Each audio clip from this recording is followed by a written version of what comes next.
Ladies and gentlemen, wonderful people, this is Call of Duty Fanatics. Welcome back to another Warzone report.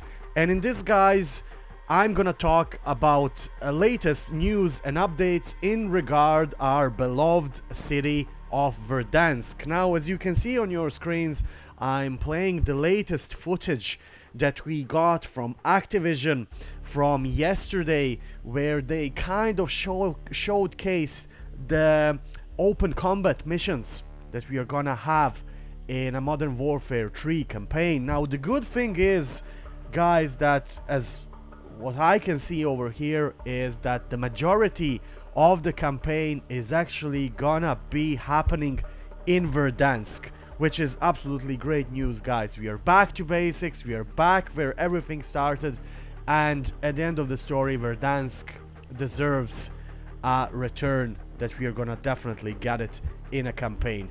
Now, we still don't have any news in regards of the Battle Royale map.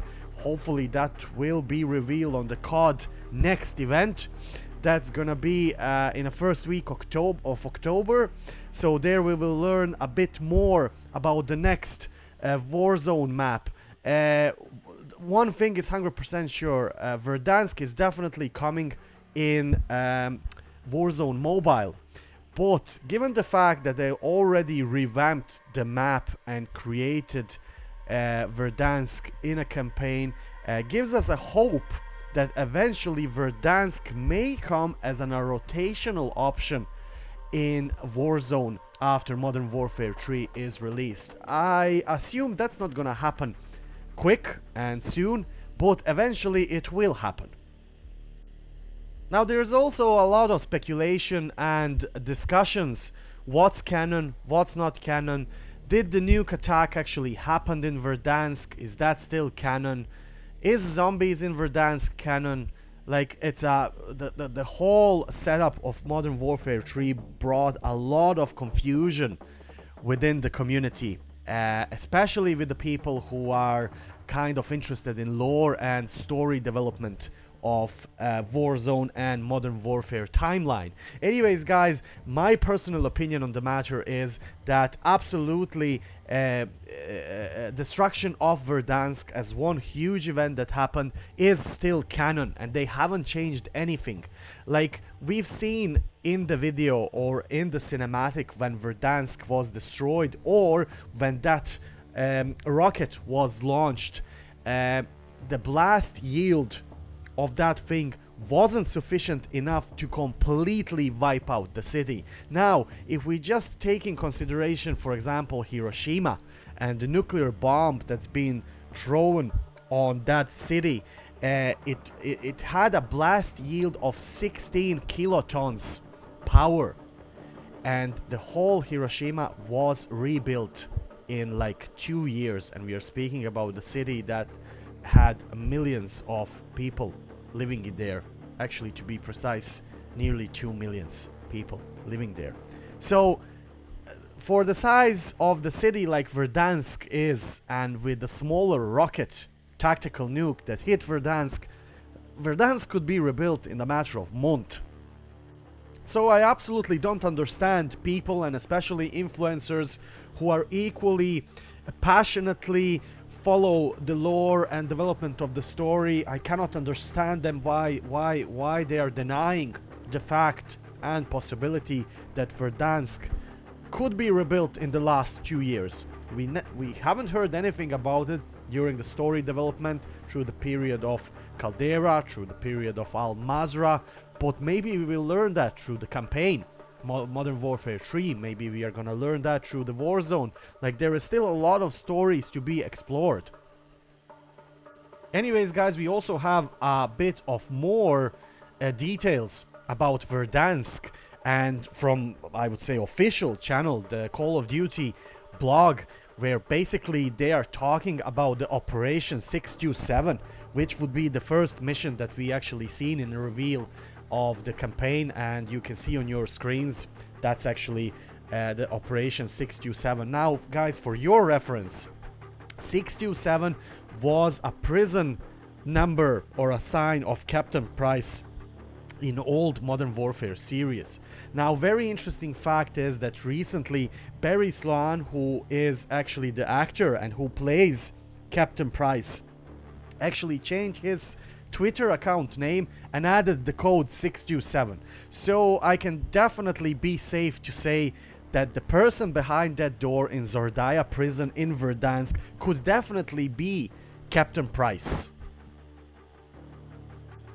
So, as revealed, the first mission in the Modern Warfare 3 campaign is the Operation 627, as I just mentioned, guys. A traditional cinematic experience that introduces the next chapter of the Modern Warfare universe. In this prelude, an elite PMC fire team called Alpha Team invades a stone fortress in an area that Call of Duty veterans know all too well. And they literally confirmed it's Verdansk. While familiar, Verdansk will be seen from a new perspective in Modern Warfare 3's campaign. In the year 2023, a new threat completely locked down this capital of Kastovia. This is also a very important information, guys, because finally Verdansk is confirmed as a Kastovian capital. For you who are not familiar, Kastovia is a fictional former Soviet Union country where Verdansk is situated. What actually happened is on October 13, 2023 at roughly 2 a.m. in the morning local time, local Kastovian time, Alpha Team successfully infiltrates the ZAYA prison complex using water suit, oxygen tanks and diver propulsion vehicles to reach the complex base. After ascending the battlement's slope, the team follows the mission optimal plan using suppressed weapons, night vision goggles and stealth tactics to move along the walkway until they find a breach in its western section. Alongside parachuting reinforcements, Alpha Team moves into position down off the battlements onto the courtyard area, confirming visual on the HVT entering a prisoner transfer helicopter, but it's not our guy. So the two guys, they're kind of kneeling in front of the helicopter. It's a very good scene actually if you've seen it in the gameplay, but that's not the person that Alpha Team is looking for. Because our guy is deeper in the complex, Alpha Team calls in a distraction play using an explosive outside the facility to get the first strike from behind on enemy forces. Quickly losing its low profile, Alpha Team uses a smoke screen for cover before finding a hatch in the courtyard, which they then use to descend further into the complex via its tunnel network. Fortunately, they land right near the heart of the Panopticon, the Gulag proper prison, with a central security observatory tower, which Alpha Team sees moments before they radio in for total darkness.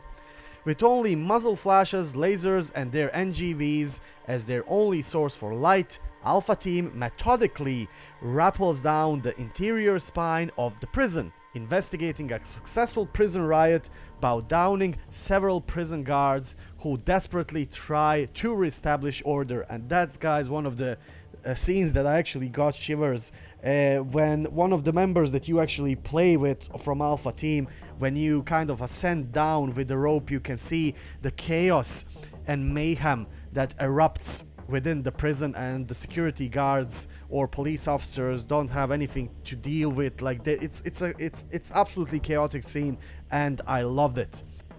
And toward the end of this mission, which is actually an introduction mission to the whole campaign, you will get to the famous doors, which has a signature on the left side in Russian language, saying that it's a special cell for prisoners with mental problems, I would say, or prisoners who are dangerous. And basically what they do is they place an explosive on the door, they blast the door, and unfortunately we haven't seen anything else, but Activision is just giving us teasers here, which is absolutely right. I can't wait to explore what's actually happening in there and who is behind those doors. There's a lot of speculations, but guys, it's definitely not Makarov, because Verdansk and Kastovia is now run by ultra-nationalists from the political side and from the security and military side. Kony operatives are actually, Kony PMC is in charge of ZAYA prison. So at the moment, guys, everything is absolutely confusing because we kind of had different hints before these trailers and reveals, and now we are having something completely different. But that's the point, to tease us and keep us on the edge of our seats. Anyways, guys, that would be all for today's small report. Please let me know what do you think about the return of Verdansk in Modern Warfare 3 campaign, and potentially return in Warzone as well. Let me know about your thoughts in the comment section below. And of course, guys, don't forget to subscribe to our channel for future great Call of Duty content. And also, don't forget to click the follow button on the Twitter. So Call of Duty Fanatics, there's a lot of good stuff over there as well. Until next time, my fellow Verdansk citizens, I wish you all the best and stay frosty.